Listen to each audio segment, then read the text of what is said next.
I do not believe in styles anymore. I mean, I do not believe that there is such thing as like Chinese way of fighting or the Japanese way of fighting or whatever way of fighting. Because if you do not have styles, if you just say, well, here I am, you know, as a human being, how can I express myself totally and completely? Now, that way, you won't create a style, because style is a crystallization, you know? I mean, that way, it's a process of continuing growth.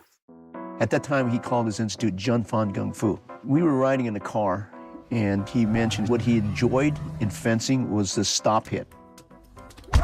Bruce didn't have any passive blocks. His blocks were a strike. Bruce took the stances from the stances that you see in Western fencing. Instead of just block and then hit, it's done simultaneously.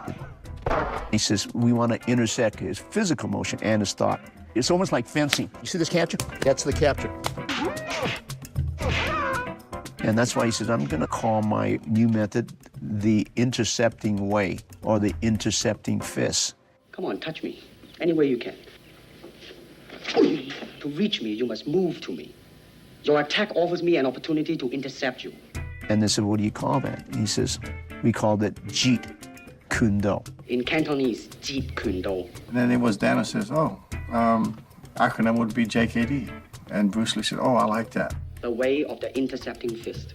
Intercepting fist. It sounds Chinese, but it's very much an American martial art. Jeet Kune Do was how can I most efficiently, directly end a moment of combat.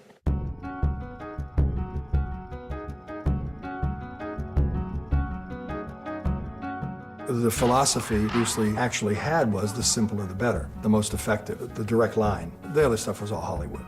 It can be taught. Do you understand? But it cannot really be standardized. And that's not to say that it can't be passed on, but it was very personal to him. All the wannabes, all the imposters who put up Jeet Kune Do signs on the school building, and they have no idea what Jeet Kune Do is. They think it's a style. I don't know if he'd be dojo busting in his days, but that would upset Bruce. Because of styles, people are separated. They are not united together because styles became law. Bruce Lee has a big middle finger raised toward any form of authority. All kind of dogmas, all kind of traditions. Lee's saying a big screw you to all of them. This guy was preaching back in the 60s. You shouldn't stay to one style. No one style is the best. You should have a little piece of everything. In 1968, he says, JKD in 69 would be different. And I looked at him and said, this is really good stuff we're doing right now. He says, no. He says, JKD in 69 will be different. JKD in 1970 will be different.